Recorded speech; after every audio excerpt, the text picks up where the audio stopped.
Vamos lá, gente. Vamos continuar aqui, nosso segundo bloco. Dolores já me enviou aí, ó, as outras questões aí da Banquitama e eu vou fazer elas com vocês, tá bom?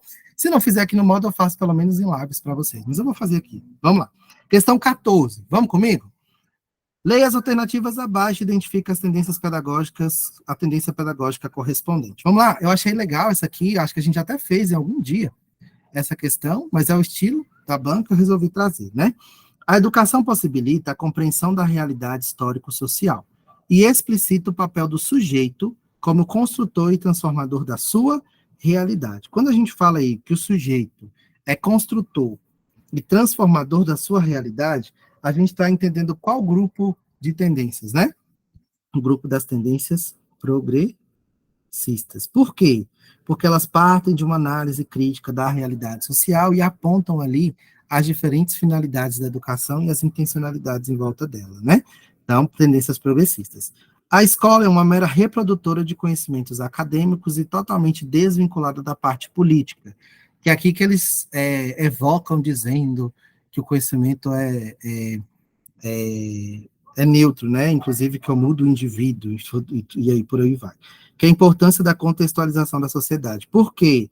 É a igualdade de oportunidades sem considerar a desigualdade de condições, mais conhecida aqui como tendências liberais. Então, o que a ITAMI já costuma fazer, que você já precisa entender? As questões teóricas da ITAMI, elas são teóricas, muito teóricas. Então, vocês precisam ter essa abrangência, tá?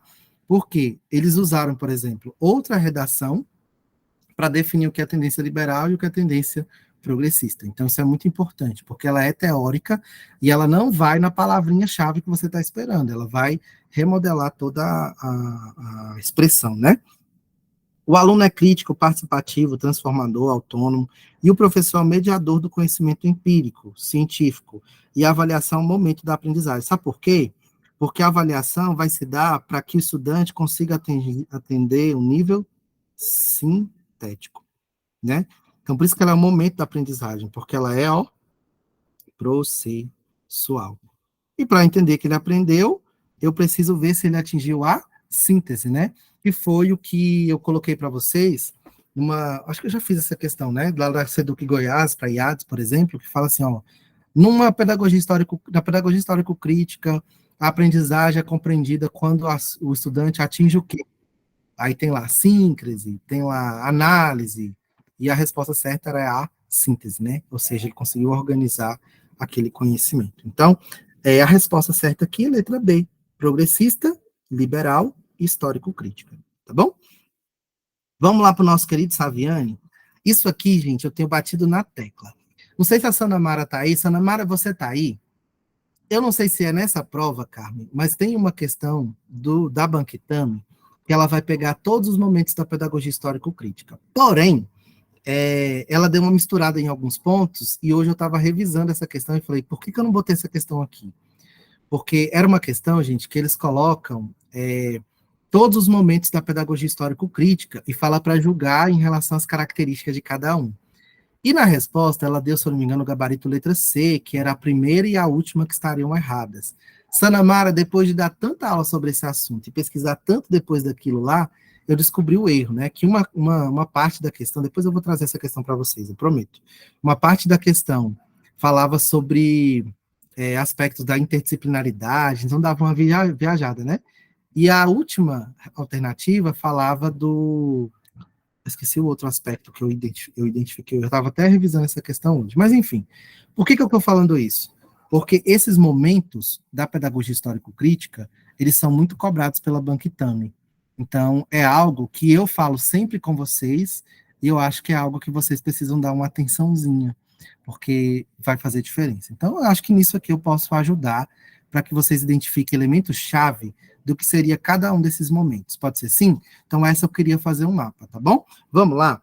O trabalho com os conhecimentos científicos, filosóficos e artísticos na educação infantil e nos anos iniciais do ensino fundamental, sobre o prisma da teoria pedagógica histórico-crítica, e essa questão é importantíssima para o pessoal do DF, tá?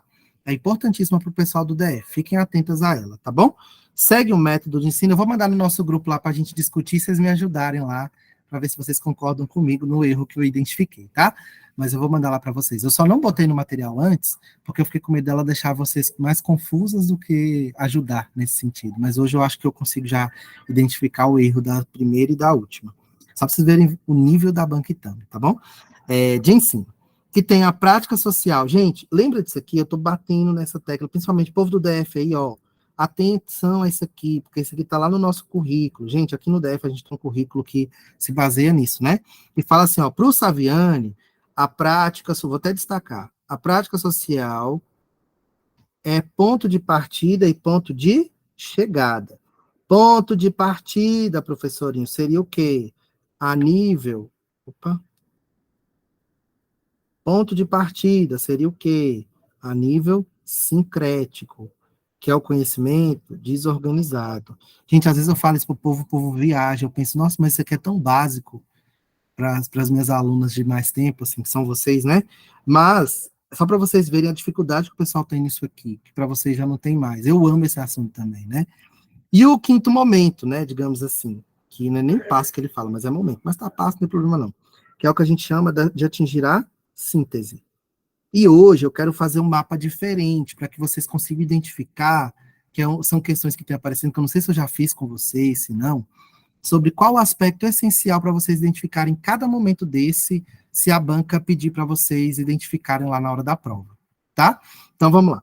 E não é a mesma, né? É a mesma vez que ela é a própria que constitui ao mesmo tempo o suporte e contexto, o pressuposto e o alvo. O fundamento e a finalidade da prática pedagógica. E não é a mesma se considerarmos que o modo que nos situamos em seu interior se alterou qualitativamente. Por quê? Porque você já não tem a mesma compreensão da prática social. Pela mediação da prática pedagógica. Então, para que você atinja o nível sintético, não é algo automático, né? Então, por exemplo, você não vai entrar na porta sincrético e sair da porta sintético. Você precisa passar pelo intermédio ali, né? Que é a mediação. Por isso que o Vygotsky também é um autor importante para entender a pedagogia histórico-crítica. E já somos, enquanto agentes sociais, elementos objetivamente constitutivos da prática social. É lícito concluir que a própria prática se alterou qualitativamente. É preciso, no entanto, ressalvar que a alteração objetiva da prática só pode se dar a partir da nossa condição de agentes sociais ativos e reais. Agora, o que vocês vão fazer junto comigo? Eu vou desenhar isso aqui que está escrito para vocês. Por quê? O que ele disse aqui? Professor, mas eu achei a linguagem do Saviani, gente, ela é uma linguagem acima, tá? Ela é uma linguagem complexa. Mas dá para a gente traduzir e ver isso aqui de maneira prática tranquilo, porque essa é a função do filósofo, né? Fazer a gente avançar, elevar o nível de conhecimento. Mas vamos lá. Vou fazer um mapinha básico aqui para vocês, tá? Vamos pensar aqui esses momentos da pedagogia histórico-crítica em pontos-chave. Pedagogia histórico-crítica. Isso em pontos-chave, tá? Vamos pensar já o início, que a prática social é ponto de partida e ponto de chegada. Prática social. Em termos de método, é o que a gente chama de prática social inicial. Então, a prática social inicial, o que o Saviani fala? É onde, por exemplo, você, professora, que começou esse processo aí com os estudantes para ensinar e papapá, você vai trazer o objetivo da aula. Então, você fala assim, ó, hoje, o nosso objetivo para a aula é esse. Então, ele é dividido em 2 momentos, tá? É apresentar o objetivo da aula. Nosso objetivo hoje é falar da Banquitame aqui, como ela cobra os conteúdos. Só que eu não vou apresentar esse objetivo e automaticamente partir para o conteúdo. Eu preciso levantar não, vou colocar assim, ó. Conhecer o que o estudante sabe. Então eu vou falar para ele, gente, e aí? O que vocês já viram sobre a Banquitame? Já responderam questões dessa banca? Vocês acharam fácil? Vocês acharam difícil? Então, eu preciso saber onde você está. Isso é o que a gente chama de prática social inicial, porque eu entendo que você já trouxe algo de casa. Então, o objetivo da prática inicial, prática social inicial é você apresentar o objetivo e o estudante dizer o que ele sabe. Então, trazer a vivência dele, que é o senso comum. são os conhecimentos, as experiências, aquilo que ele já sabe mesmo. Só que você precisa elevar o que ele já sabe. E aí vem os momentos intermediários. O primeiro deles é o que a gente chama de problematização. E a problematização significa o quê? Que você vai fazer um levantamento junto com o estudante, fazendo perguntas para ele. Isso aqui cai desse jeito em prova, tá? Você vai fazer um levantamento. Deixa eu ver qual cor que eu vou colocar aqui. Vermelho. Levantamento dos desafios da prática social. Então você vai falar assim, ó, tá, gente, como que a gente pode enfrentar a Itami? Vocês já viram que a Itami tem um pensamento mais complexo? Vocês viram que as questões dela são um pouco difíceis, elas são muito teóricas? Ou seja, eu já estou te colocando ali, ó, num certo incômodo, né? Ou seja, para você questionar aquilo que você já sabe, inclusive. Falar assim, eita, eu acho que eu preciso estudar mais. É a problematização. Então, eu te coloco como um sujeito ativo para resolver um problema. Só que esse problema você não vai resolver sozinho. Como que você vai resolver? Estudando. E como que você vai estudar? Aí, quem é que vai entrar em ação? O professorinho aqui. Então vem o terceiro momento, que é a instrumentalização. Aqui, ó, eu, Fernando, eu tenho a tarefa de mobilizar conhecimentos, habilidades, diferentes elementos aqui que podem fazer você entender a Banquitame de maneira mais fácil. Então, aqui está muito da mediação do professor, inclusive, tá? A instrumentalização é o momento que eu vou mobilizar recursos e apresentar, discutir soluções científicas, que não é qualquer solução, é soluções científicas para o problema. Em outras palavras, isso aqui, ó, em outras palavras, é aqui que a gente vai trabalhar com o conteúdo. Então, o que você vai fazer? Você vai tentar fazer o estudante responder à dúvida que você suscitou lá na problematização por meio do conteúdo científico. Partiu daí, isso aqui, gente, quem é do DF é currículo em movimento puro, tá bom? A gente já está cortando o caminho do currículo em movimento, que é o que a gente chama de didática da pedagogia histórico-crítica, tá bom? Vamos lá. Instrumentalizou, que é eu, professor, fazendo todos esses aspectos aí, agora você está naquele momento de pensamento, né? Que é o que a gente chama de síntese ou catarse. A síntese ou catarse, ela se dá num, vou colocar assim do jeito que às vezes aparece, tá? Elaboração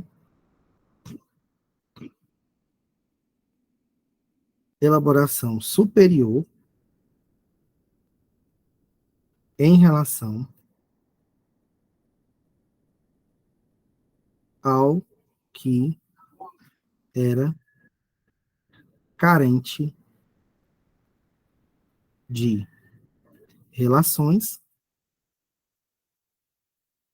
e mediações.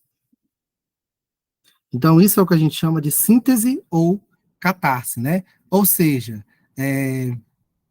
eu também acho muito fantástico, Larissa. Por quê? Porque ele faz isso pensando, ó, o método lá no Paulo Freire era assim, na tradicional era assim, na escola. Eu já até fiz algumas questões uns dias atrás sobre como eram os métodos em outras tendências, né? Como a gente entendia essa sequência metodológica. E ele vai desenvolver uma totalmente inovadora que vai unir prática, teoria e prática, né? Então, aqui, gente, já há uma transformação a. Só que aqui, ó, essa transformação, isso aqui é um ponto essencial, está a nível de pensamento. Ainda não é uma ação, isso aqui é uma elaboração mental. Então você está fazendo aqui na sua cabeça ainda, você está organizando essas coisas, fala, nossa, agora eu entendi, mas está aqui na sua mente. Só está na minha mente, de alguma maneira, vai provocar uma transformação prática? Não.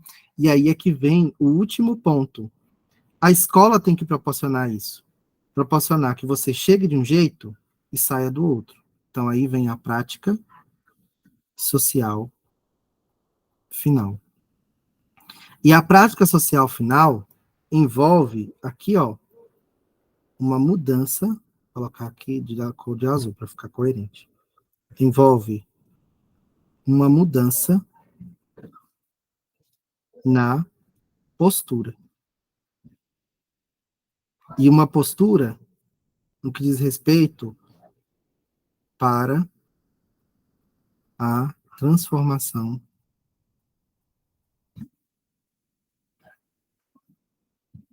social. Inclusive no sentido de crítica, né? Então, eu entendi, agora isso vai envolver uma outra ação. Por exemplo, que é o exemplo clássico lá da água. Como que a escola pode cumprir sua função dele aprender de fato, né? Quando ele chega lá fora e ele para alguém e fala assim, opa, não desperdiça água não, porque a água não é um bem finito, então você vai trazendo uma série de mediações para explicar por que eu não posso desperdiçar água. Então isso envolve uma mudança de postura sua e, de alguma maneira, a possibilidade de você provocar mudanças de posturas em outras pessoas, né? Que é o que o Saviani vai resumir tudo isso aqui, viu, Larissa? Por isso que é fantástico, como método dialético. Por que é método dialético? Porque envolve, ó, prática. Eu vou até colocar nas mesmas cores para vocês perceberem essa relação. Olha de pretinho aqui, ó. Prática. Nível sincrético, né? Prática social inicial.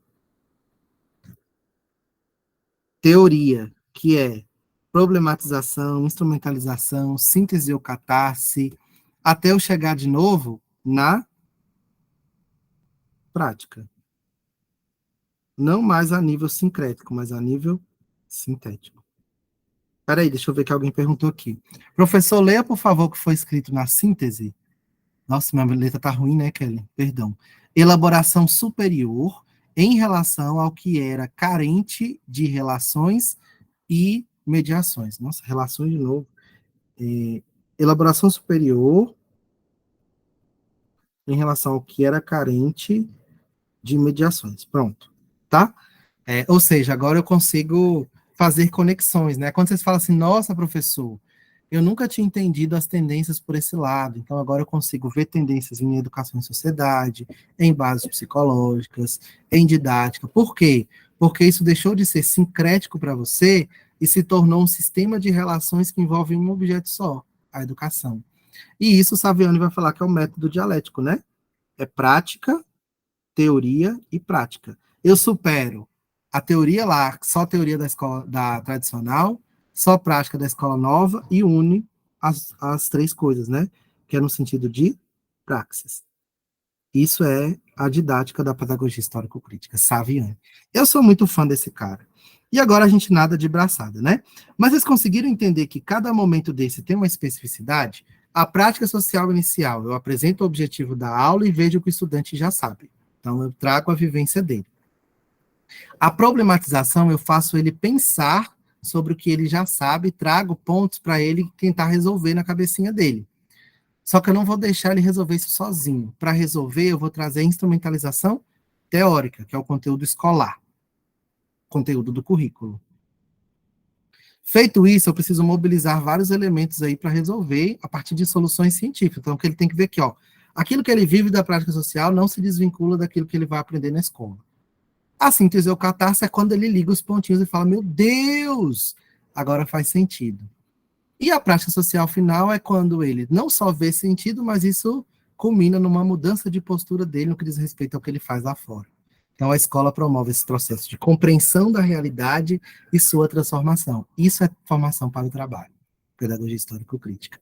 E as zonas de desenvolvimento, viu, Sana? Tem tudo a ver, como eu já disse para vocês, que a zona de desenvolvimento real é o que você já sabe, a potencial que você pode chegar. E a proximal é a mediação, né? Que dentro desse método dialético aparece também do mesmo jeito. Prática social final seria o sintético? Sim. Vamos lá, ó. Vou escrever aqui, tá bom? A inicial, o estudante, está a nível de síncrese, que é o conhecimento desorganizado. A prática social final, o estudante está a nível de síntese, que é o conhecimento organizado. Isso aqui eu não admito vocês errarem em prova, tá? Eu estou batendo nessa tecla o tempo todo. Isso tem caído muito e eu não admito vocês errarem mais. Tá bom?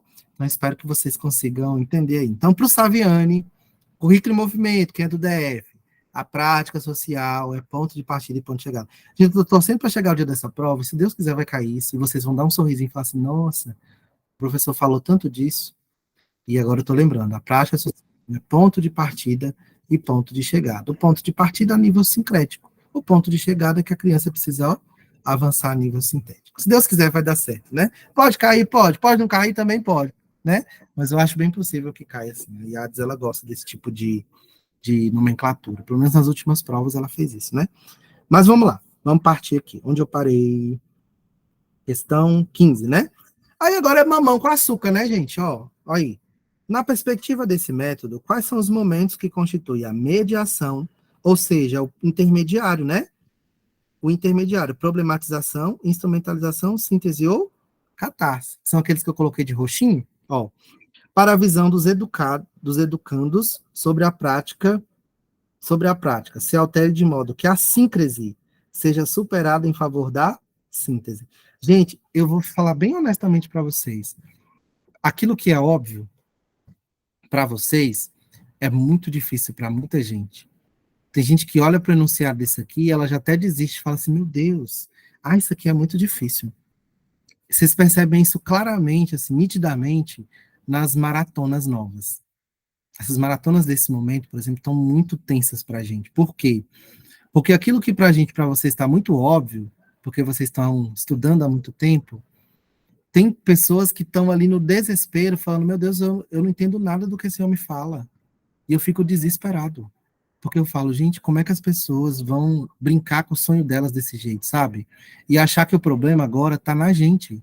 Mas elas não se avaliam e pensam, cara, eu devia ter estudado antes, que é a coisa que vocês fazem. Então, aquilo que é óbvio para vocês, porque vocês já estudam há muito tempo e vocês veem isso comigo, com outros professores o tempo todo, vocês têm rotina, para as pessoas isso aqui é bicho de sete cabeças. Essa questão aqui poderia pegar uma centena de pessoas. E não são a exceção, é a regra. Vocês são a exceção.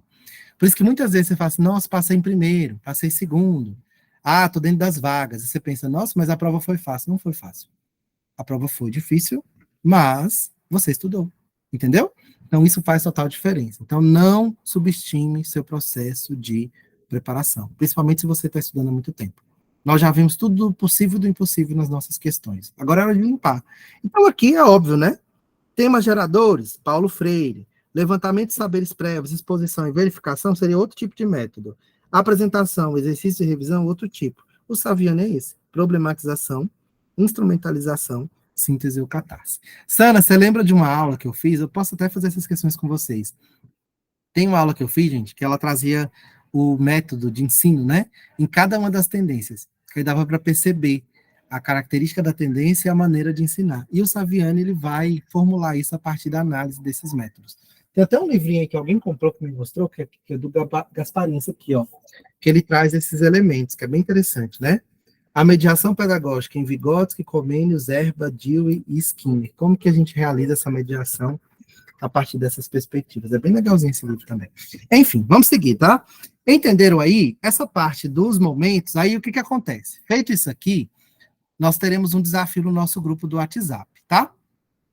Que é a questão que eu mostrei para a Sanamara, ela até me ajudou a interpretar essa questão, e a gente vai entender o que está certo e o que está errado nela a partir desses momentos da pedagogia histórico-crítica, que é da prova, que eu acho que foi a prova que a Carmen mandou para mim, tá bom? Vamos lá, então, vamos para a questão 16? A questão 16, o que vocês acharam? Essa aqui a gente até já trabalhou ela, não trabalhou? Vocês lembram dela? Sim ou não? Quem lembra que a gente trabalhou essa questão e conseguiria, de fato, me dizer qual a resposta certa e qual o motivo?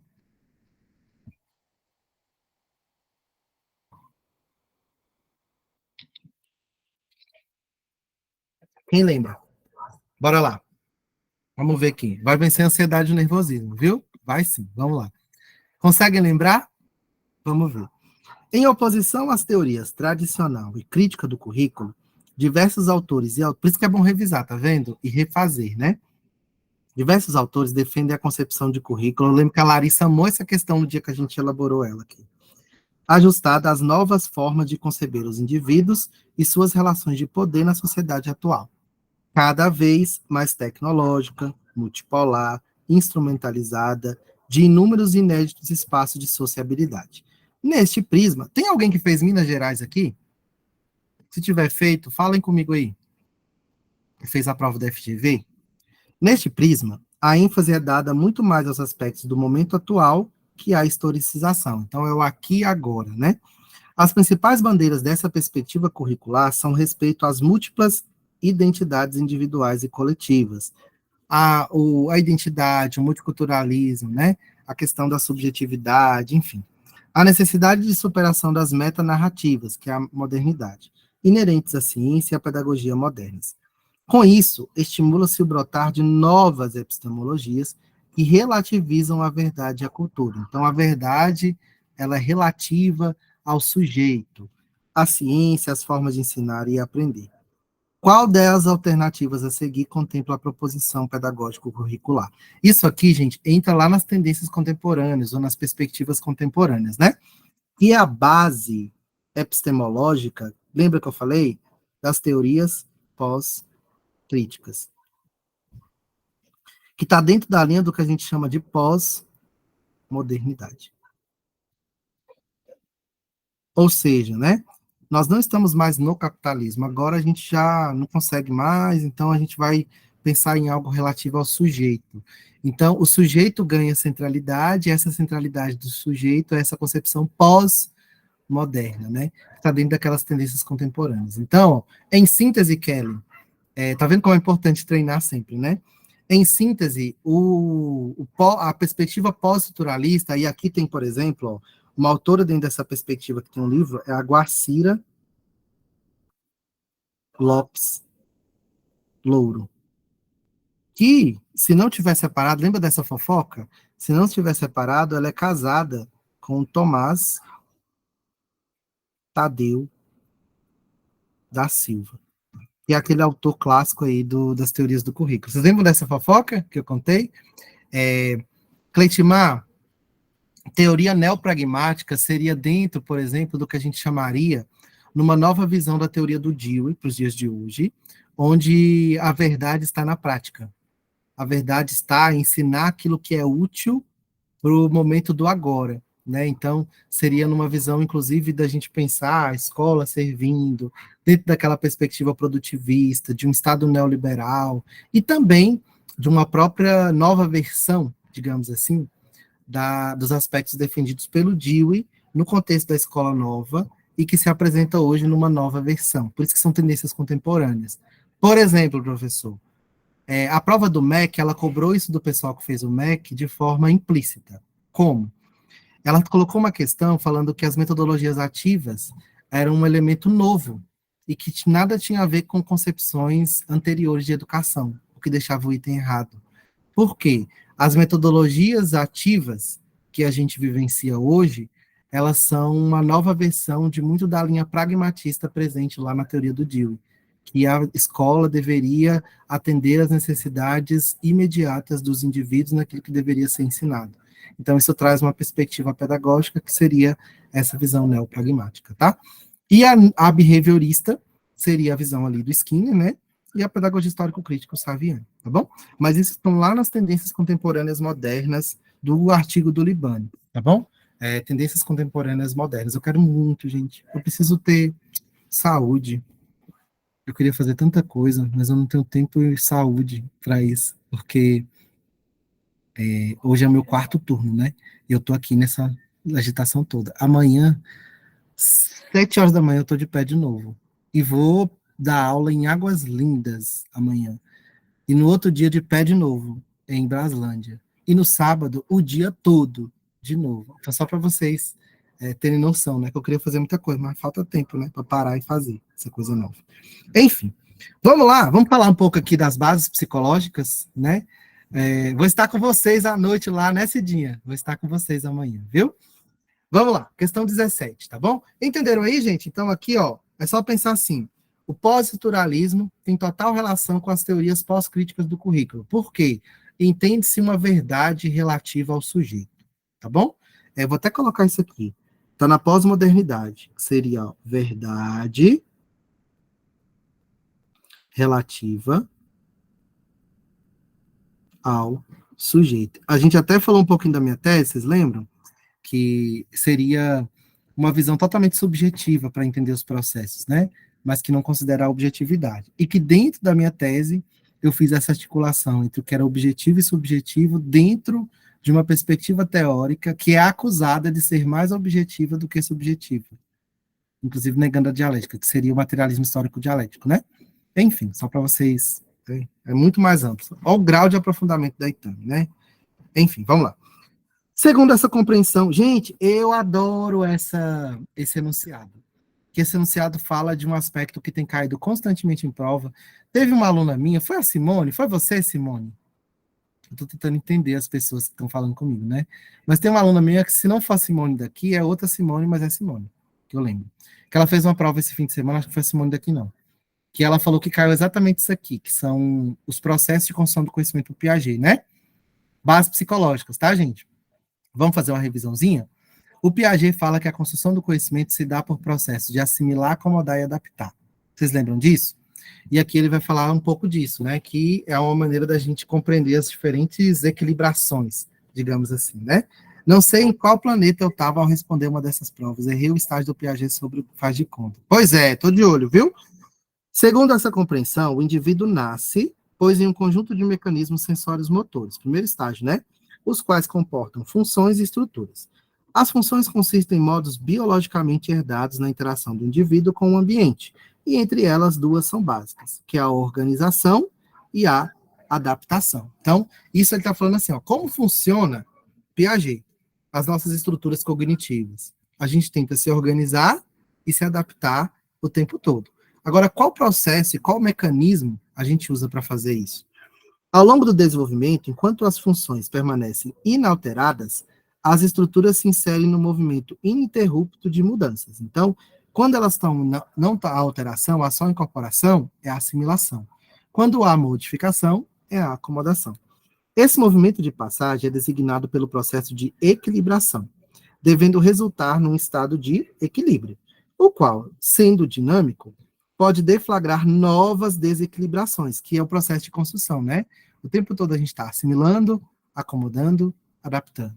Assimilando, acomodando, adaptando. Sempre tendo contato com conhecimentos novos.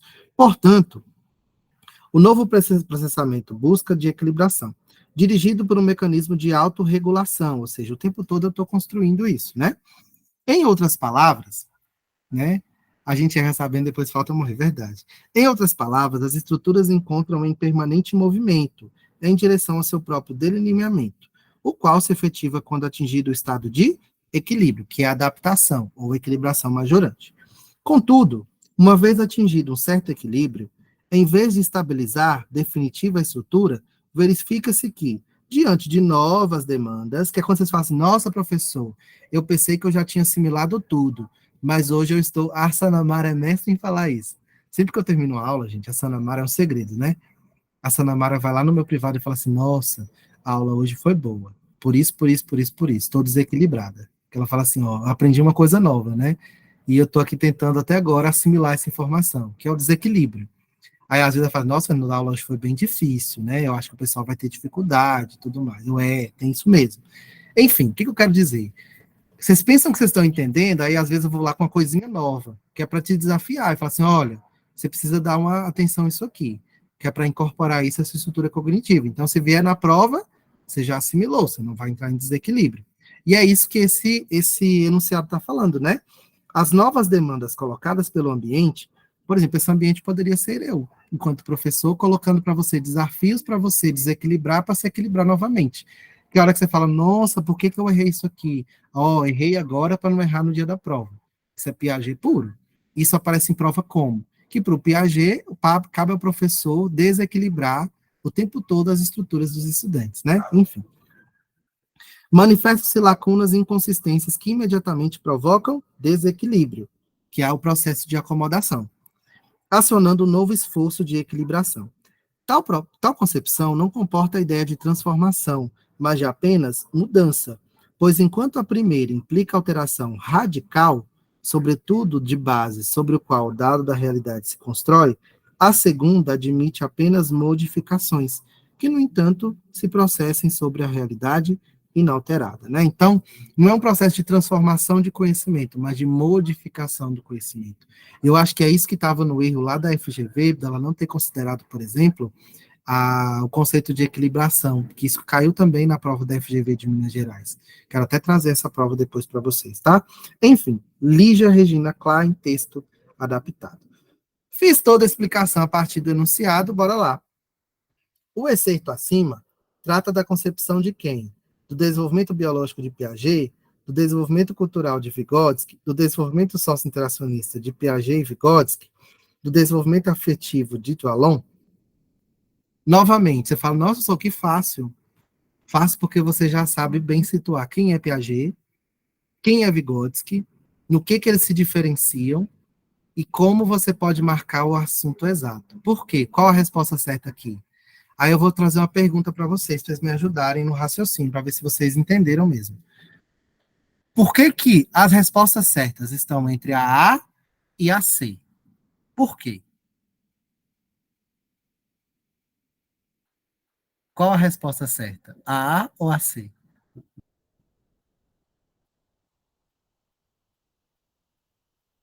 Por que a A e não a C, então? Aí a pessoa está extrapolando, por exemplo, né? Ela vai lá e fala assim, não, professor, porque os dois são interacionistas, então essa relação com o meio, todo mundo tem desequilíbrio. Não. Desequilibração é um processo, desequilíbrio, né? Assimilar, comandar, adaptar, é do Piaget. Não tem nada a ver com o Vygotsky. O Vallon não fala de desequilíbrio, ele fala de conflitos, tá? No sentido do conflito entre a afetividade e a cognição, tá? Que o tempo todo estará em conflito, né? Então vai tendo relações de conflito, mas não é necessariamente dentro da linha de desequilíbrio do Piaget. Porque falar de desequilíbrio do Piaget, viu, Kellen? É quando você fala assim, hoje eu estou desequilibrada. Por quê? Porque você está tentando incorporar, modificar uma informação nova, né? Então você está tentando se equilibrar novamente, assimilar aquela informação. Então, um ponto importante para vocês diferenciar isso aqui na teoria do Piaget é isso aqui, ó. Guarda isso para mim. Quando eu falo assimilação, ocorre um processo, um verbo, digamos assim. Quando eu falo acomodação, ocorre outro processo, outro verbo. Assimilar significa que eu vou só incorporar.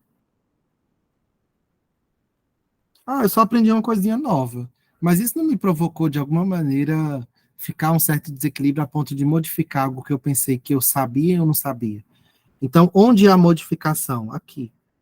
Então, aqui é quando exige, né, você modificar algo na sua estrutura cognitiva. A soma disso aqui, ó, isso mais isso ocorrendo simultaneamente é o que a gente chama de adaptação. Ou equilibração majorante. Tá bom? Então, eu gero uma nova estrutura cognitiva e se torna um esquema de assimilação. Isso ocorre aqui, ó, de maneira cíclica. Piaget. Tá bom? Matemática é um calcanhar, né, gente? É difícil, viu? Vamos lá. 18. A 18 foi alguém que falou que essa questão 18 estava difícil, né? Vamos resolver a questão 18 juntos? Bora lá? Vambora, questão 18. Vamos lá. A visão crítico-reprodutivista, né? Bourdieu, Passeron, Althusser, Baudelot, Stabler, da educação espalhou-se pelo mundo, principalmente em decorrência do movimento de maio de 68, conhecido como o movimento da Revolução Cultural, que teve grande destaque a partir da ação de jovens franceses, né? Então é aí que vem os críticos reprodutivistas aí na visão do Saviani, tá bom? Questão boa, viu? Quem fez MEC caiu muito isso aqui. E difícil. Tal movimento objetivava realizar uma revolução social por meio de uma revolução cultural. Aqui no Brasil, a teoria crítico-reprodutivista marcou a presença nos programas de pós-graduação. Olha aqui como a Banca Itami está indo lá para um outro nível, que nem é de educação básica, né? Em educação. São características inerentes à crítico-reprodutivista da educação. Bora ver? Fazer da escola um locus de emancipação das classes populares, através de um ensino que os coloque em condições de assumir o controle econômico, político e ideológico da sociedade. Professor, difícil, não tem nada de difícil. Errada. Por quê? Os críticos reprodutivistas entendem ser a escola simplesmente um instrumento de reprodução. Essa questão, ela está cobrando Lucchesi sem te dizer que é o Lucchesi. Por quê? Ó, os críticos reprodutivistas não entendem a escola enquanto instrumento de reprodução social? Se entende a escola enquanto um instrumento de reprodução social, como é que ela vai contribuir para a emancipação? É o que o Lucchesi chama de uma visão pessimista. Não há contradição, gente, nos críticos reprodutivistas.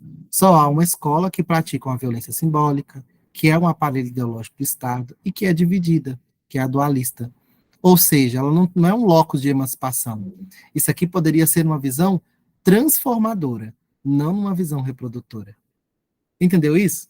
Então, quando eu falo assim, ó, fazer da escola um locus de emancipação, visão transformadora. Das classes populares, perfeito.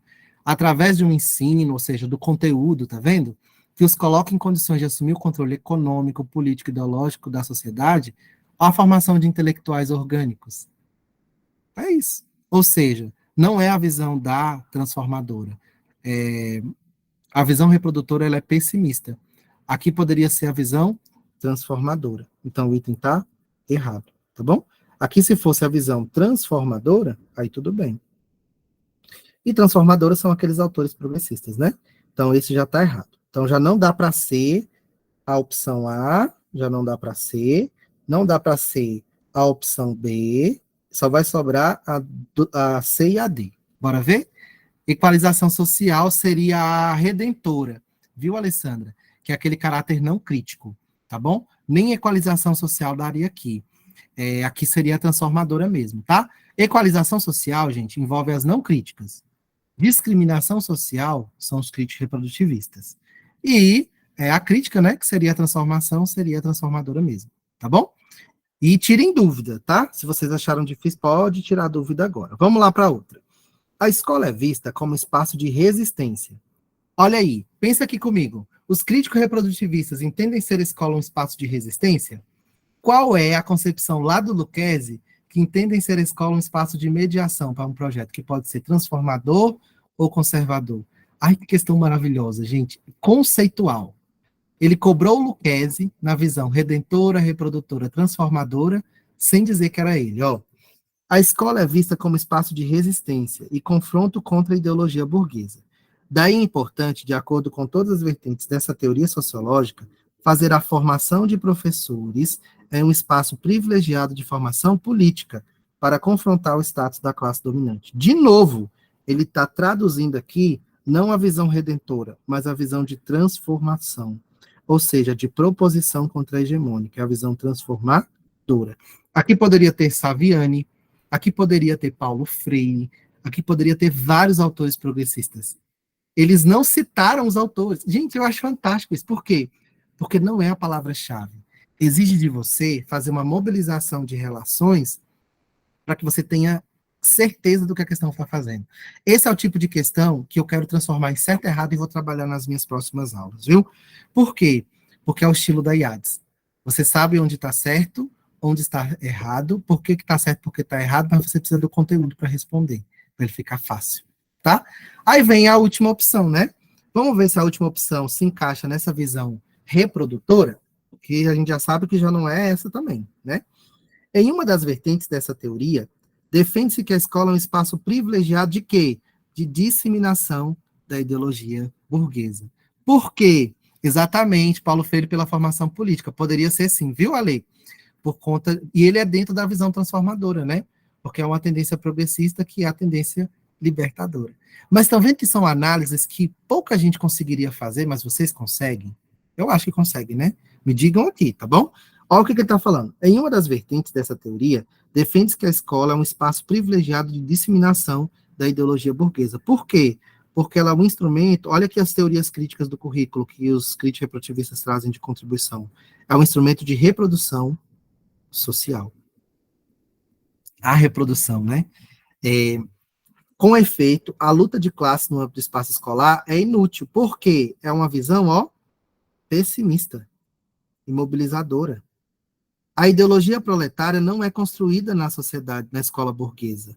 Origina-se fora dela, nos movimentos organizados por trabalhadores. É isso que eles estão falando. Então, a escola, ela é um aparelho ideológico do Estado. ela vai reproduzir. A escola, ela pratica a violência simbólica, então ela inculca valores para você, de alguma maneira, se conformar, ela vai reproduzir. A escola ela é dividida em quem pensa e quem executa, então ela vai reproduzir, tá? Muito legal, viu, Ale? Mas tirou a dúvida? Mas a dúvida é boa, é uma questão muito bem formulada, e que saber que vocês ficaram de fato em dúvida em relação a ela me deixa feliz, porque é sinal que vocês conseguem fazer esse tipo de análise, identificar as questões mais complexas, né? Para além da palavra-chave. Então, a ideologia dominante, Adriana, é burguesa. E é isso que a escola vai ensinar para os nossos estudantes, né? É isso que eles estão defendendo. Então, a única correta é a 3, porque aqui sim traz todos os elementos da escola como reprodutora.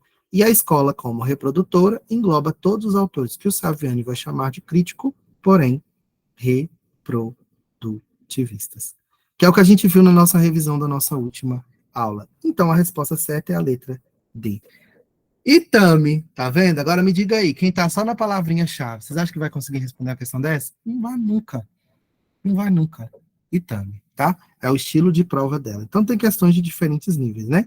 Aqui, por exemplo, ela viu que eles gostam dos críticos reprodutivistas. O povo tá amando os críticos reprodutivistas, né? Aqui é mamão com açúcar, né, gente? Questão inteligente, também gostei. Fran, eu vou transformar em certo e errado, vou botar nas maratonas. Vou colocar, porque é assim mesmo. É nível lá em cima, se Deus quiser, tá bom? Vamos embora. Questão 19. Quais 3 vertentes da teoria crítica reprodutivista? Então, aqui ele quer o quê? É algo que parece bobo. Não é. Tem gente que não sabe quem são eles, né? Violência simbólica, aparelho ideológico do Estado e escola dualista. Esses são os autores críticos reprodutivistas ou os teóricos da reprodução. Né? Visão do Luquez, visão pessimista, escola, instrumento de reprodução social, tá bom? Vamos lá? Gente, se tiver dúvida, falem, tá bom? Essa banca é para alunos do Fernando, não é para qualquer um não, tá bom? Isso é verdade, viu? Isso é verdade, isso é verdade. Mas eu tô achando vocês num nível tão elevado que tá difícil até desafiar vocês ultimamente, porque nas questões de prova eu já respondi todas impossíveis com vocês. Então, eu não tenho mais carta na mão. Eu tenho que fazer muita questão inédita agora, sabe? Mas isso é bom, né? Agora, eu só acho que eu preciso fazer uma aula de tendências pedagógicas contemporâneas, em teoria e em exercício. Isso eu estou devendo, tá? Fazendo minha avaliação, tá? As nomenclaturas vão sim, infelizmente, viu, Larissa? Mas vamos lá. E eu acho, inclusive, gente, que talvez o nível da IADES não seja tão lá em cima como vocês estão se preparando, né? Mas isso é uma incógnita para a gente também. Inclusive, eu estou muito curioso, muito apreensivo nesse sentido, mas eu sei que vai dar certo, tá? Vamos lá. Quais as 3 vertentes da teoria crítica reprodutivista? Tradicional, pedagogia nova e tecnicista? Aí você sabe, não, professor. Sou sua aluna, seu aluno. Isso aqui são as tendências não críticas. Que entendem ser a escola um instrumento de equalização social. Que é o que, na visão do Libânio, seria também as tendências liberais. Só que ele vai classificar de outra maneira. Lembram disso? Perfeito. Então, vocês já conseguem, ó, fazer esses links, né? Do que é o quê, por que é o quê, e etc. A 18, a resposta certa é a letra D, tá, Miriam? Letra D, o gabarito. Pedagogia escrita social dos conteúdos, Libânio, né? Está dentro das tendências progressistas. Já não é. Pedagogia libertadora e pedagogia da prática. Pedagogia da prática, gente, seria... Olha que interessante, olha como a Itama é sem vergonha. A pedagogia libertadora também é chamada pedagogia popular. Se eu não me engano, é esse o nome que o Saviani coloca. E a pedagogia libertária também é chamada pedagogia da prática. Lá naquele livro História das Ideias Pedagógicas, vou mandar uma fotinha para vocês. Ele chama a pedagogia libertadora de pedagogia popular, que é do Paulo Freire. E a pedagogia libertária ele chama de pedagogia da prática, lá no livro História das Ideias Pedagógicas. Só para vocês se situarem aí do porquê que até a banca colocou pedagogia da prática aqui, tá? É como se ele estivesse entendendo a libertadora e a libertária, tá bom? Mas não são elas, né? Teoria da escola como violência simbólica, sim. Quem é? Bourdieu e Passeron. Gente, a Araceli está aí? Araceli, você está aí? A Araceli, ela aparece no início da aula e depois ela some. Eita, Araceli. Eu tive aula com ela presencial, gente, e ela estava dando show lá, e o pessoal com muita dificuldade no presencial, muita. E ela, não, sei, eu já sei de qual é seu Thiago. ó, para mim isso aí já tá muito sintético. Elas que são humanas as questões.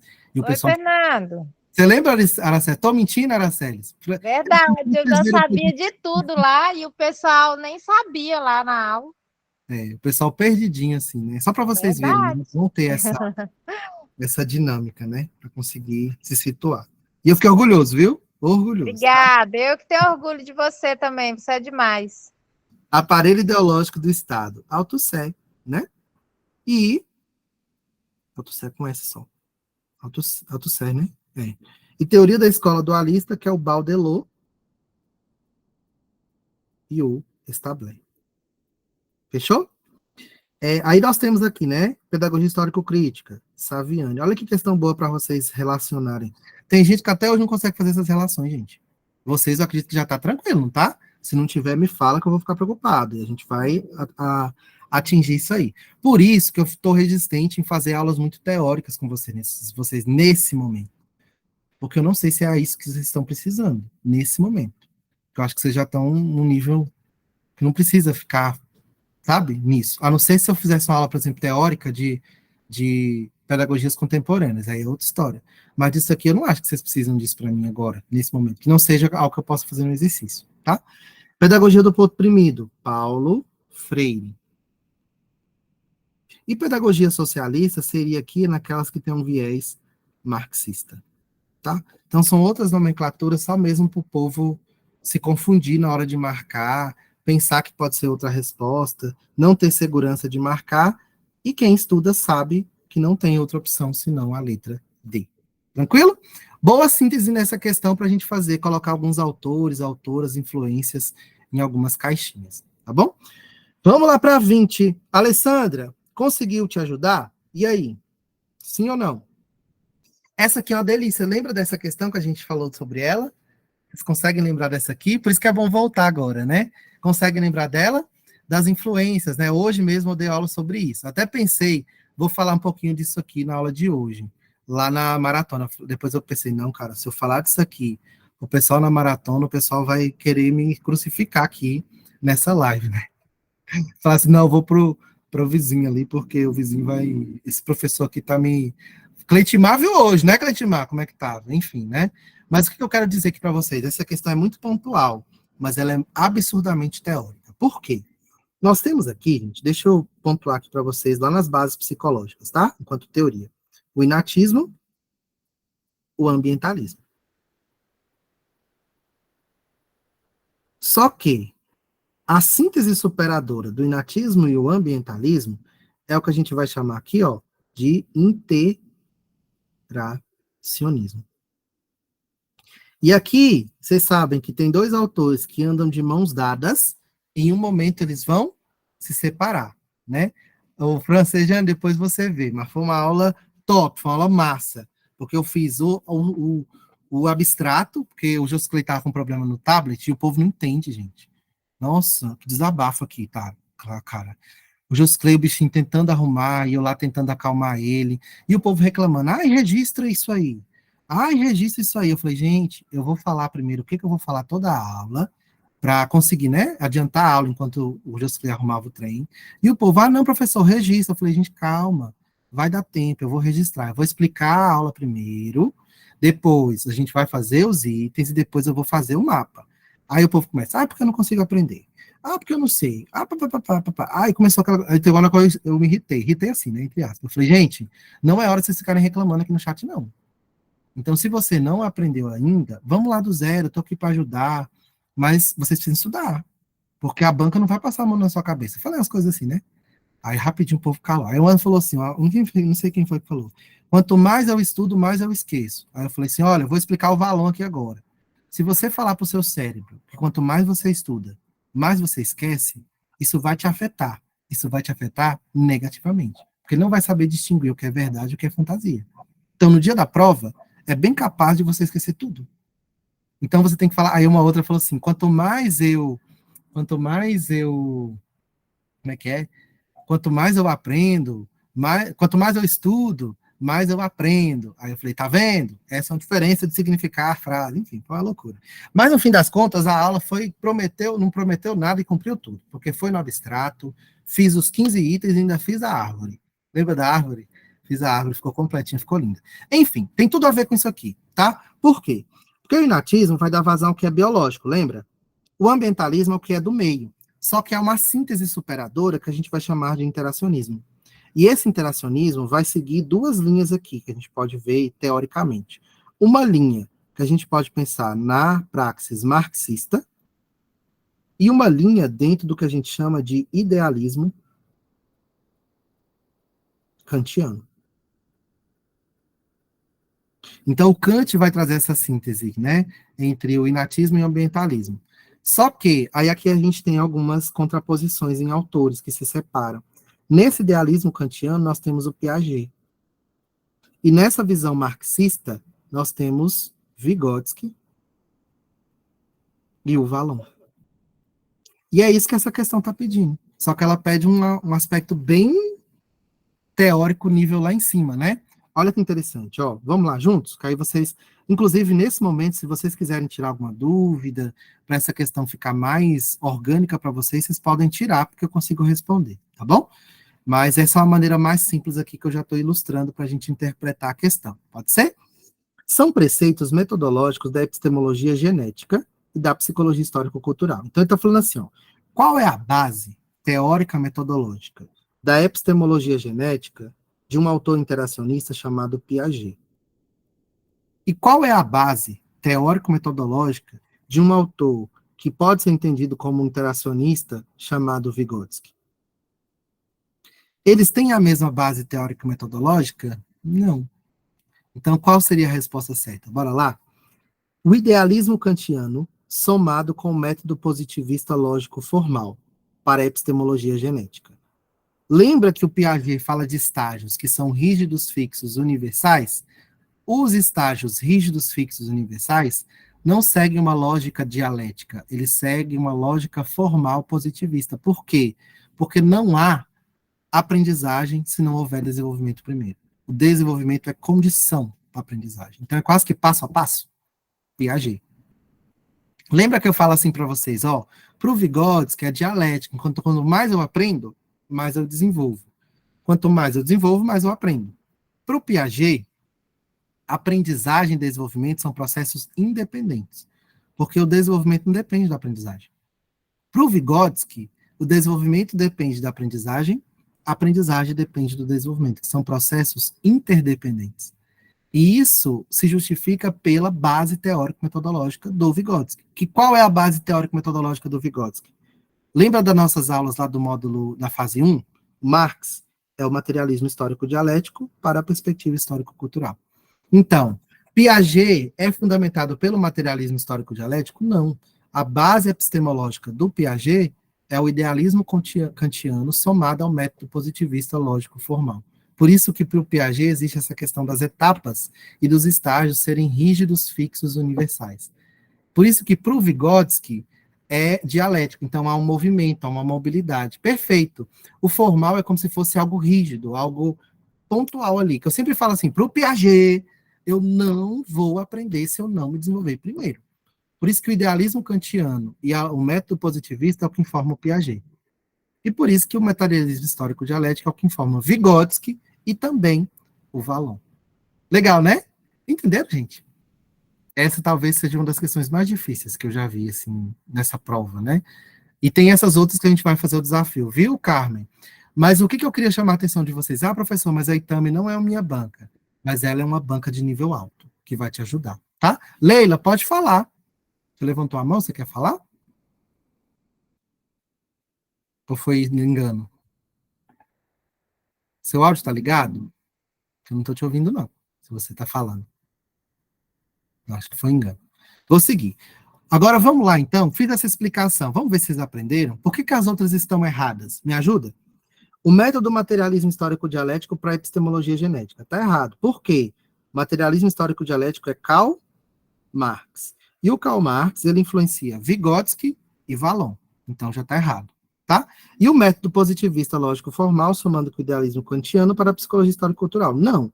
porque aqui seria dentro da linha do Piaget, tá? Mas é uma questão, gente, que exige o quê? Conteúdo, exige base. Não é só a palavra do autor, mas em quem o autor se fundamenta para constituir sua teoria de maneira, enquanto teoria do conhecimento, que é o que a gente chama de epistemologia, tá?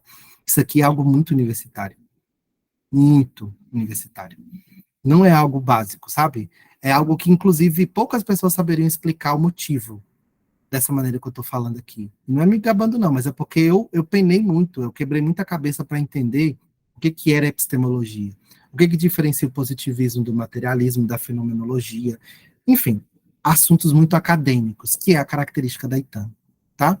Vamos lá, seguindo.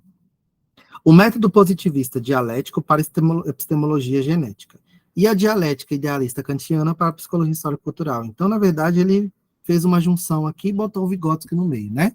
Nada a ver, tá bom? Nada a ver, trocou tudo.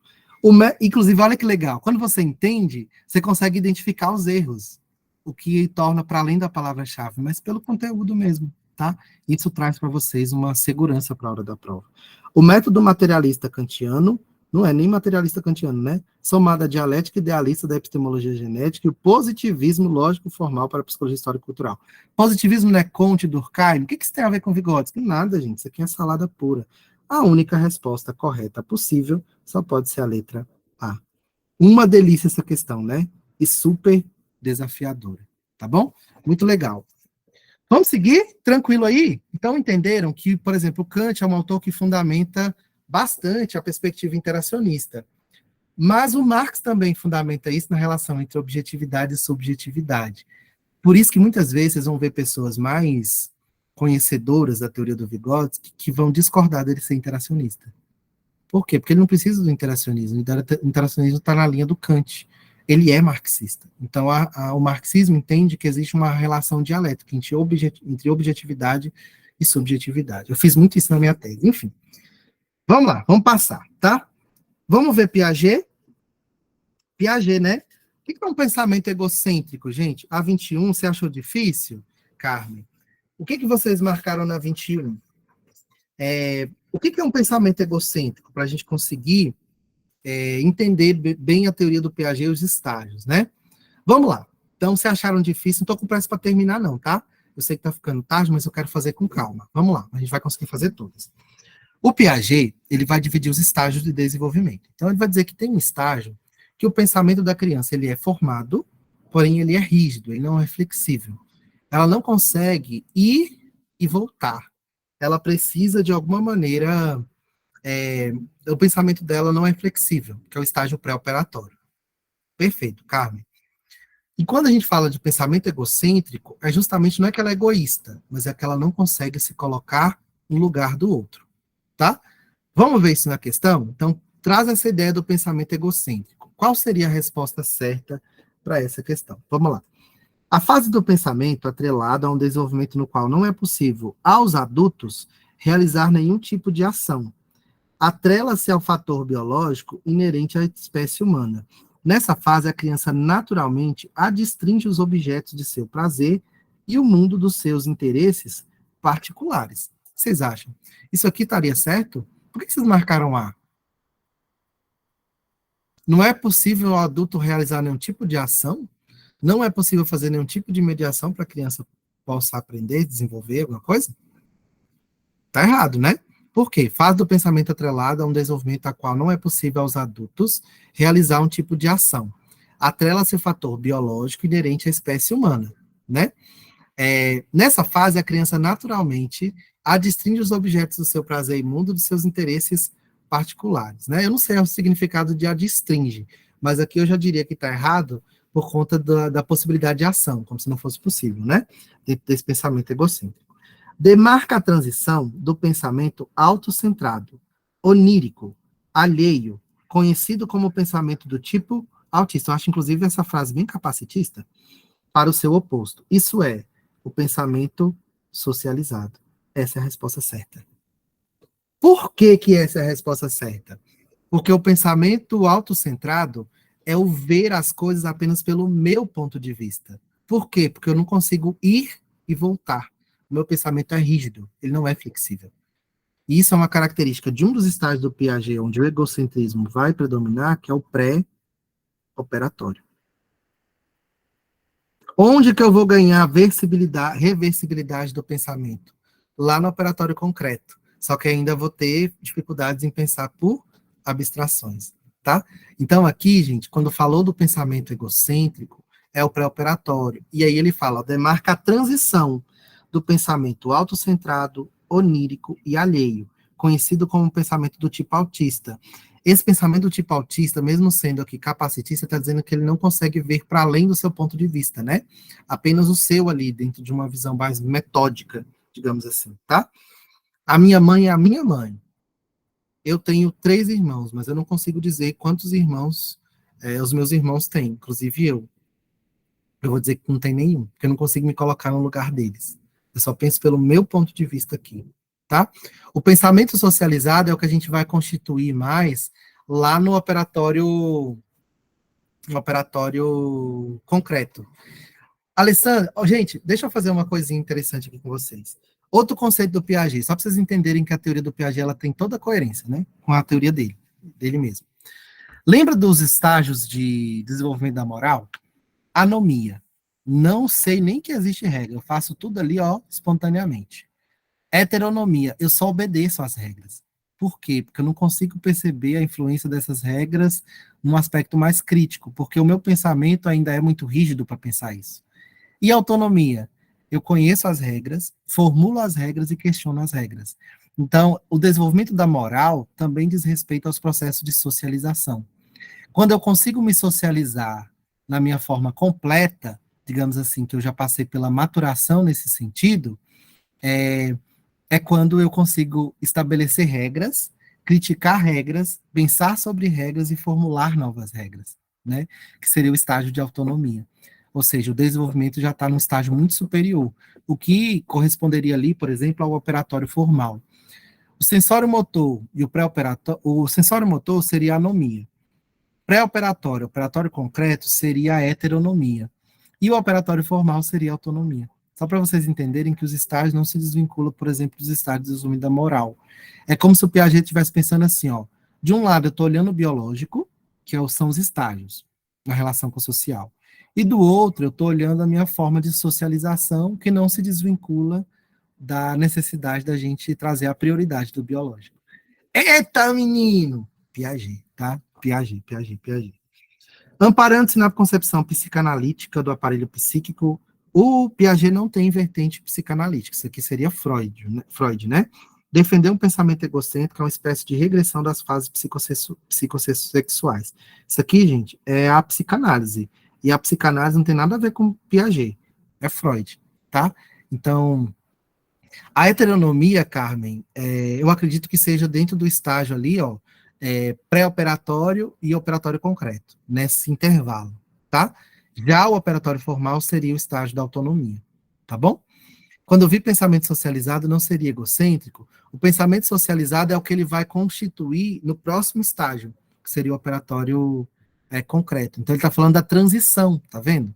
Ele está falando da transição entre o pensamento autocentrado, que é o egocêntrico, para o pensamento socializado, que seria dentro do operatório concreto, quando a criança é capaz mais de socializar, para se ver para além do seu ponto de vista, tá? É uma questão mesmo que de interpretação, porque é a transição, né, de um estágio para o outro, tá bom? É um outro nome para a forma de pensamento mais desenvolvida da criança, também chamado por Vygotsky de pensamento social, não tem nada a ver isso, então, errado. Então, a resposta certa, letra B. Olha aqui de novo, ó. Identifica a alternativa que aponta. Vocês já viram que a Itami adora o Piaget, né? A Alessandra tá chateada, porque ela errou. Ô, mulher, fica triste não, Alessandra. Mas aprendeu, né? Errou essa. Ela não costuma errar mais, gente. Ela e a francejana estão terríveis aí nas lives. Muito bom, estou orgulhoso de todos vocês, viu? Identifica a alternativa que aponta corretamente para o que Jean Piaget compreendeu de estágios psicogenéticos. Moleza, né? Olha aqui, aí ele vai lá e mistura um monte de coisa, né? Sincrético por complexos e sintéticos. Você fala, nossa, eu lembro, o professor Fernando já falou, sincrético, sintético. Falei, mas não tem nada a ver com Piaget. Isso aqui é o sincrético, o sintético, é Vygotsky que a gente está falando, tá? Saviani. Não é Piaget, tem nada a ver com estágio psicogenético, não. Não vem colocar palavras na minha boca na confusão mental, não, viu? Vambora. Sensório motor, pré-operatório, operatório concreto, operatório formal, sem dúvidas, ó. Sensório motor, aproximadamente de 0 a 2 anos, pré-operatório, 2 a 7, operatório concreto, 7 a 11, e operatório formal, mais de 11. Resposta certa, letra B, tá bom? Tranquilo? Cada estágio traz características próprias. Sensório motor, sentidos e movimentos. Pré-operatório, eu vou desenvolver minha função simbólica, mas o pensamento é rígido, portanto a criança é egocêntrica. Operatório concreto, eu penso pelo concreto, então tenho dificuldade em fazer abstrações, mas aí meu pensamento já está reversível, ou seja, eu já consigo me colocar no lugar do outro, então fazer essa reversibilidade. E o operatório formal é quando eu consigo operar por hipóteses, por abstrações, não só pelo concreto, que é o mais difícil de ser alcançado. Seria o máximo dos nossos estágios aí de desenvolvimento, né? Os outros só é para encher o saco de vocês mesmo. Então, resposta certa, letra B. Isso aqui é uma questão que traz um conceito, né? Específico no que diz respeito à educação. Professor, o faz de conta é no sensório? Não, Carmen. O faz de conta seria no pré-operatório, né? Que é quando a criança começa a desenvolver a sua função simbólica, que diz respeito à linguagem. Então, por exemplo, ela tropeçou numa cadeira. Ela vai olhar para a cadeira e vai falar assim, cadeira má, porque ela não consegue distinguir o que é imaginação do que é real. Então, ela que é o que a gente chama de animismo pré-operatório, tá, gente? O animismo, que é depositar características humanas em seres inanimados, né? Que aí entra o faz de conta. O faz de conta seria no pré-operatório, tá bom? Tranquilo? De boa, ó, agora eu equilibrei nos estágios. Mas é fantástico falar dos estágios do Piaget. E vocês viram que a Itami gosta do Piaget, né? Muitas questões sobre o Piaget nas provas dela. Gente, isso aqui você sabe melhor do que eu, né? Ele traz uma descrição de um distúrbio de aprendizagem. Qual distúrbio é esse? Transtorno ou distúrbio de aprendizagem que se caracteriza pela grande dificuldade que o educando apresenta em escrever, né? Quando o estudante tem dificuldade em escrever, levando a exceder o uso da força sobre o papel. Então, o povo chama de letra feia, né? Seria um tipo de distúrbio. Apresentando grafias diferentes para a mesma letra, fragmentações incorretas nas palavras. Um dos tipos desse transtorno é aquele que ocorre quando o processamento visual ou a compreensão do espaço estão comprometidos. A coordenação motora, muito presente aqui, né? Causando dificuldade para escrever em linha reta, desenhar, colorir. Tal transtorno ou distúrbio de aprendizagem é denominado de quê? De disgrafia. Não é descalculia, que a descalculia tem a ver com a fala e com a audição, não é isso? Me ajude aí. Não é dislexia, que dislexia é as palavras que começam a mudar de lugar, né? E não é transtorno opositor desafiador, que é o TOD, que é aquela pessoa que tem, não vou circular não, parece que tá certo, né? Que tem dificuldade em estabelecer regras, né? Então, tem aquela noção do enfrentamento. Que tem muito, esse transtorno tem sido cada vez mais comum, ser diagnosticado, né? Enfim. Vamos para 24? Eu acho que da 24 a gente fecha com chave de ouro, porque eu acho que a 24 vocês devem ter tido dificuldade, né? Ou não. Gente, deixa eu explicar isso aqui para vocês. Ó, nós temos uma corrente, digamos assim, dentro do que a gente chama de teoria histórico-cultural. O Libânio, vocês sabem que ele hoje não assume mais crítica social dos conteúdos. Vocês sabiam disso? Ele não assume mais crítica social dos conteúdos. Ele fala assim, ó, agora eu quero pensar a didática dentro da perspectiva de um cara chamado Davidov. E, quando a gente vai pensar aqui a teoria histórico-cultural, nós temos alguns autores. Eu até anotei aqui. Cadê eles, gente? Para eu não esquecer. Aqui, sim. Que é o que a gente chama de didática soviética, tá? A gente vai ter uma proposta aqui que a gente chama de didática soviética. E nessa didática soviética, há autores que eles vão pegar os estudos do Vygotsky, que trabalharam junto com ele, inclusive, e vão ampliar isso dentro de uma perspectiva da didática. Os principais deles são Elkhorn, né? Elkhorn, e o que o Libânio hoje estuda ele, eu quero estudar para fazer meu pós-doutorado, que é o Davidov. Inclusive, eu comprei um livro lá em Manaus, que eu estava na Amped, né? Eu comprei um livro lá em Manaus, que será os meus próximos desafios de mapear, porque eu acredito que aquele livro vai despencar em prova. Eles vão tirar um pouco o livro do Libânio de cena, e eles vão começar a cobrar aquele livro em questões, que chama didática crítica, que é onde ele vai explicar quem é o Davidov, o que é a didática para o Davidov, e como isso é compreendido no processo de desenvolvimento infantil, tá? Aí ele vai perguntar aqui, aí eu vou explicar para vocês e vou mapear, tá? Qual das fases no âmbito da concepção da atividade guia? Atividade guia, gente, é um conceito desenvolvido dentro dessa didática soviética. Ou seja, dentro da perspectiva do Elcoin e do Davidov, que a gente chama de atividade guia. Um dos pontos da teoria histórico-cultural do Vygotsky não é a questão da relação social.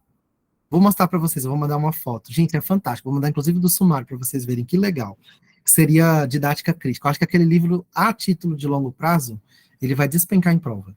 Que é como se fosse uma atualização do livro de didática do Libani a partir de vários autores, mas não é só o Libani, são vários autores.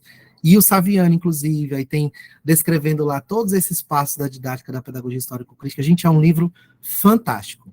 Eu tô doido para ter tempo para ler com calma, mas eu comprei lá em Manaus, inclusive por recomendação da minha orientadora, que ela falou assim, isso parece muito bom, se fosse você comprava. Eu comprei, eu falei, professor, isso aqui vai cair muito em concurso se brincar. E ela falou, pode ser. Porque todos esses autores que vocês conhecem estão lá. Vou mostrar para vocês, assim que acabar a aula, eu vou mandar uma foto lá. Qual das fases no âmbito da concepção de atividade guia, desenvolvido pela escola de Vygotsky, se identifica mais como apropriada para o desenvolvimento do trabalho pedagógico intencional e sistematizado que toma o livro infantil como objeto social? Lembra da prova da Quadrix que teve do efetivo? Que tinha uma questão que falava sobre o brinquedo, e essa questão não era Piaget e era Vygotsky, e o item estava errado, porque falava que acho que era Piaget, que era o brinquedo, é Vygotsky. Por quê? Porque para o Vygotsky, o livro, o brinquedo, ele é um objeto social, ele tem uma função social, ele envolve processo de significação, tá? E nós vamos precisar aqui, de alguma maneira, fazer algumas relações. Posso fazer um mapinha rapidinho? Não vão brigar comigo, não, porque tá tarde, né? Mas vamos lá. Eu até anotei aqui para vocês. Eu vou mandar esse mapa, não sei se vocês lembram, mas eu tenho um mapa que traz esses aspectos da atividade guia, que é esse aqui, ó. Vamos lá, vou escrever aqui para vocês, ó. Nós temos algumas divisões. Idade pré-escolar. Então, é o processo de desenvolvimento psíquico a partir das relações sociais. Como se fossem estágios, mas não são estágios, tá? Mas é uma periodização do desenvolvimento psíquico, digamos assim, tá bom? Dentro da teoria histórico-cultural. Idade pré-escolar. Passou a idade pré-escolar, nós temos a primeira infância. Passou a primeira infância, nós temos aqui, dentro dessa atividade guia, o que a gente chama de primeiro. Não, na verdade é o contrário, né? É de baixo para cima. O primeiro ano, a primeira infância e a idade pré-escolar. Vamos lá. O primeiro ano é o que ele entende, por exemplo, que seria a comunicação com o cuidador. Então, você é totalmente dependente, não é? Quase que o Valon aqui também fala um pouquinho disso, né? Então, é a comunicação com o adulto. Então, isso aqui envolve os primeiros elementos da sociabilidade. Que envolve aqui, ó, o contato com o adulto. Mas não no adulto no sentido mais amplo, mas de quem cuida de você, que é o cuidador. Cuidador. O que isso tem a ver com Vygotsky? Isso tem a ver que as primeiras regras, as primeiras maneiras de ver o mundo, as primeiras palavras, a criança vai ter esse primeiro contato socializado com alguém mais velho, que é o adulto, que é o cuidador. Então, é o primeiro contato social que você vai ter. Que é o caso das meninas lobo, por exemplo, que elas não tiveram esse contato, né? Então, é o primeiro ano. Vamos lá para a primeira infância. A primeira infância, ele vai falar aqui, ó, que aqui está presente o que ele chama de atividade objetal manipulatória. Que é onde ele vai desenvolver a linguagem, né? Então, o pensamento. A linguagem vai se linkar aqui com o seu pensamento. Por quê? Para o Piaget, o pensamento vem antes da linguagem. Para o Vygotsky, a linguagem ela vai formar, inclusive, o seu pensamento. E nessa primeira infância, nesse período aqui, a linguagem se une com o pensamento, né? Só que, por que a intervenção pedagógica, que é a intervenção didática, é tão importante na visão vigotskiana? Justamente porque aqui, ó, que você vai atribuir função social para objetos. Ou seja, você vai passar por processo de sistematização que vai dizer assim, ó, esse livro ele tem uma função social. Então, ele vai contribuir para a criança mediar a sua realidade social. E isso que a gente chama de função social do objeto. Então, por exemplo, quando a criança ganha um brinquedo lá na idade pré-escolar, ela vai internalizar diferentes costumes, regras, valores culturais.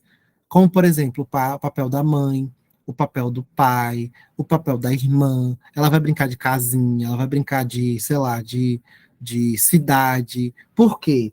O jogo, o brinquedo, para a perspectiva histórico-cultural, ele é uma atividade guia, porque ele vai contribuir com os processos de que é o interpsíquico, né? Do social para a significação individual. Então, eu vou incorporar, eu vou sistematizar, eu vou me apropriar dos elementos da cultura a partir daquilo que eu estou brincando. Por isso que na educação infantil, o brinquedo é tão importante. Porque o brinquedo traz para crianças diferentes significados sociais. Por isso que desconstruir determinados brinquedos na educação infantil é importante. Por isso que os livros, em diferentes perspectivas, inclusive trazendo a valorização das diferenças na educação infantil, são tão importantes. Por quê? Porque são processos que serão utilizados numa função social enquanto atividade guia. Aí eu quero chegar aonde? Nessa idade pré-escolar é quando acontece o que ele chama de jogo de papéis. Então aqui nós vamos assumir funções que vão ali aproximadamente dos 3 aos 7 anos, tá? Essa idade pré-escolar vai aproximadamente aqui dos 3 aos 7 anos. Essa primeira infância, esse primeiro ano vem anterior a isso. Então, 3 a 7 anos é justamente a idade que as crianças estão na educação infantil, que é o que a questão está pedindo, né? Então, ela vai pedir assim, ó, qual das fases, no âmbito da concepção de atividade guia, quem desenvolveu, professor, está dentro da didática soviética? É desenvolvida principalmente por Elkoin, Davidov, a partir da teoria histórico-cultural, partindo do pressuposto daquilo que o Vygotsky produziu. Sim, o jogo ele traz uma significação social, Annalise. Então, seria isso mesmo, ele é simbólico, né? Ele traz elementos da cultura, dos instrumentos, dos signos, e isso contribui para a criança internalizar aquilo que é social, tá? Então, brincar de biblioteca. Então, ela não está brincando por acaso. Ela está, de alguma maneira, significando o mundo à sua volta a partir da brincadeira. Por isso que o brincar e interagir é tão importante na educação infantil e o Vygotsky é tão utilizado. Vocês estão entendendo isso? É como se fosse para entender os aspectos didáticos mesmo, para ensinar uma criança, para conseguir fazer com que ela se desenvolva, tá? Que é o faz de conta. Assim, o faz de conta não é um faz de conta, é um jogo de papéis que, na verdade, a criança está assumindo a partir dos seus processos de socialização e de internalização, que são os papéis sociais. Então, ele pergunta aqui, ó, olha que interessante. Qual das fases no âmbito da concepção de atividade guia, desenvolvido pela escola de Vygotsky, se indica como a mais apropriada para o desenvolvimento do trabalho intencional e sistematizado que toma o livro infantil como objeto social?